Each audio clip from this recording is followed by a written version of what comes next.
Nos encontramos en el año 452, en Roma.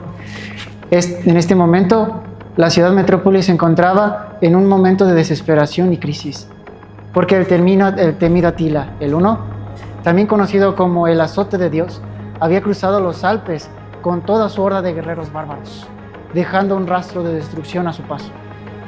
Las noticias eran inminentes sobre su llegada y sembraron en el pueblo pánico y desesperación en esta ciudad eterna.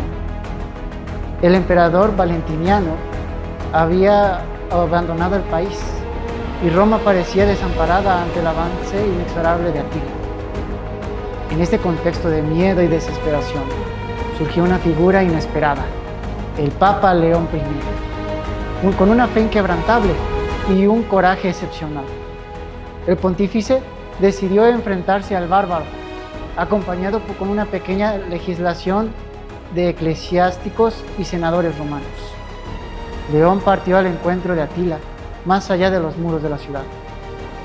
Se dice que cuando los dos líderes se encontraron, Atila, conocido por su brutalidad, quedó sorprendido por la calma y dignidad de este anciano. Con voz serena pero firme, León apeló a la humanidad y la misericordia de este caudillo. Las crónicas relatan que durante este encuentro, Atila tuvo una visión de San Pedro y de San Pablo, armados y amenazantes, flanqueando a León. Atila, por miedo y quizás por prudencia, sobre todo por temor a una intervención divina, accedió a las súplicas del Papa y ordenó la retirada de sus tropas. Así Roma fue salvada del saqueo y la destrucción por la intervención valiente y milagrosa de nuestro querido León Magno.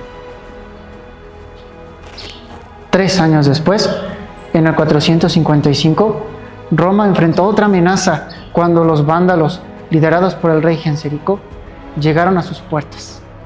Habían cruzado el Mediterráneo desde África y ya habían saqueado otras ciudades del imperio.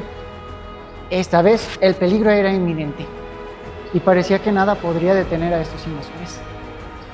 Una vez más, León Magno se erigió como el defensor de Roma.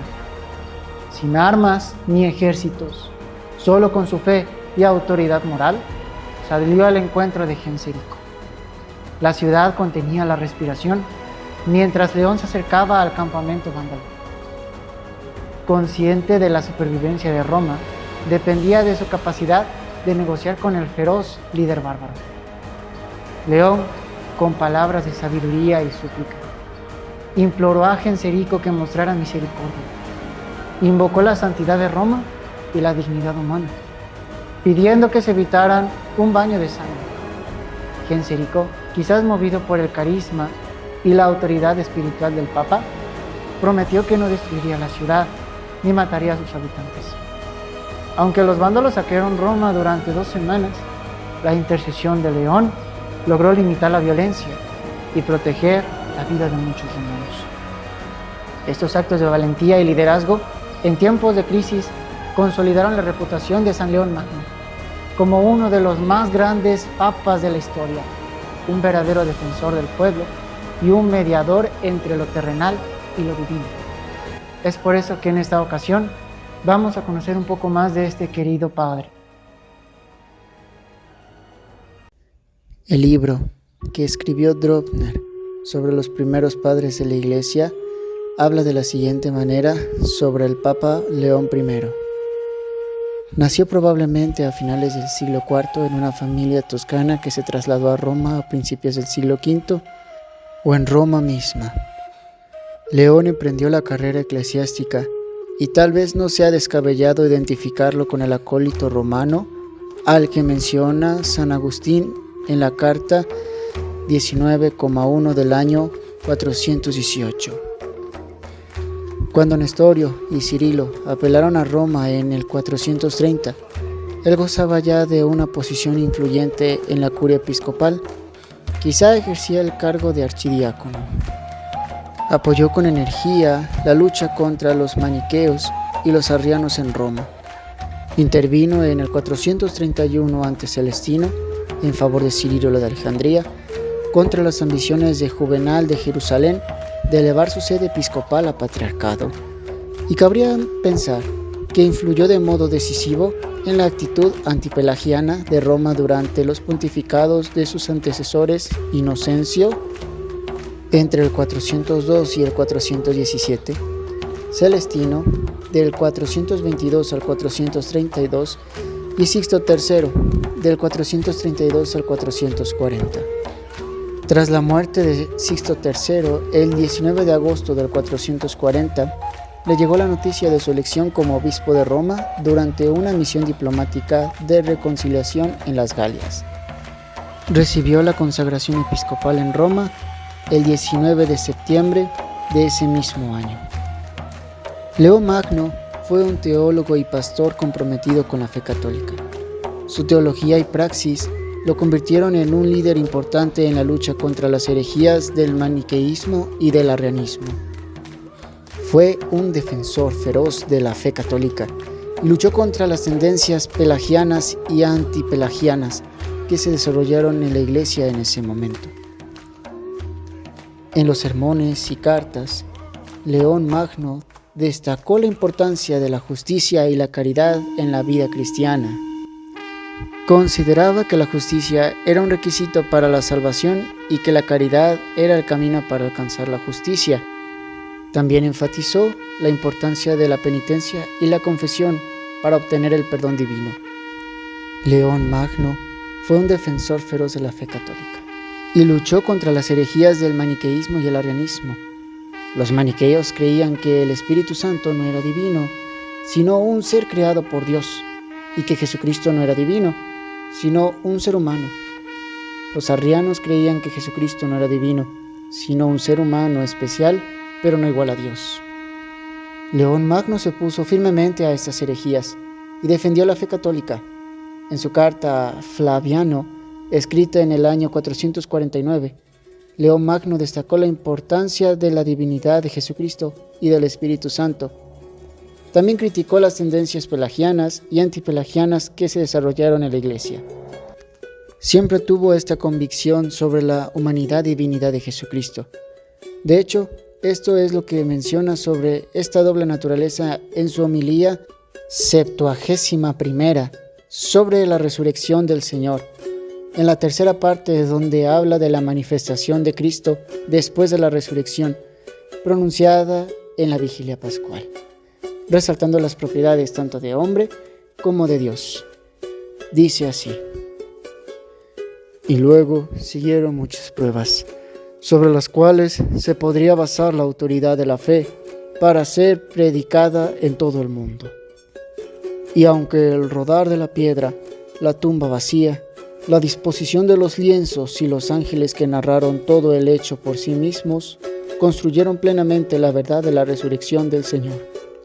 Sin embargo, Él a menudo apareció claramente a los ojos, tanto de las mujeres como de los apóstoles, no solo hablándoles, sino también permaneciendo y comiendo con ellos, y permitiéndose ser tocado por las manos ansiosas y curiosas de aquellos a quienes la duda asaltaba.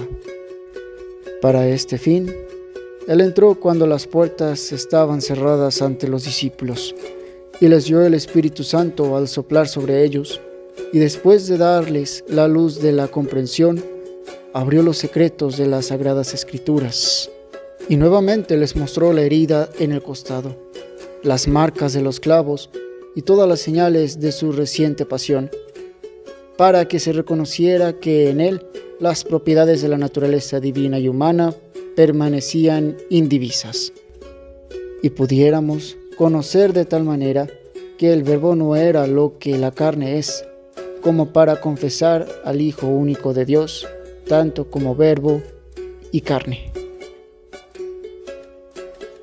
León Magno también jugó un papel crucial en la controversia cristológica nacida en torno a Eutiques y que condujo al Concilio de Calcedonia en el año 451.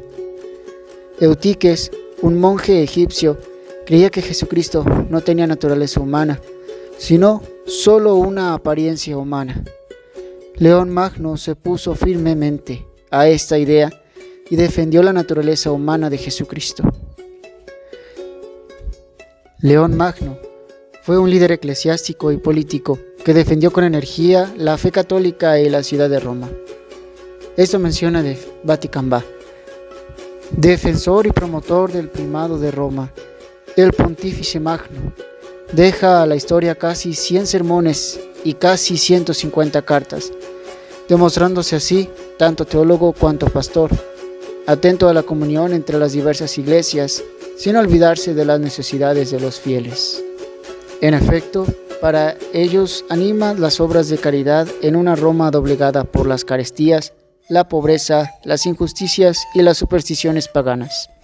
Lleva adelante todas las acciones indispensables, tal como se lee en sus escritos, para tener justicia con constancia y ofrecer amorosamente la clemencia, puesto que sin Cristo no podemos nada, pero con Él podemos todo. En sus cartas, León Magno escribió sobre estos temas como la naturaleza humana de Jesucristo, la importancia de la penitencia y la confesión, y la lucha contra las herejías del maniqueísmo y el arrianismo.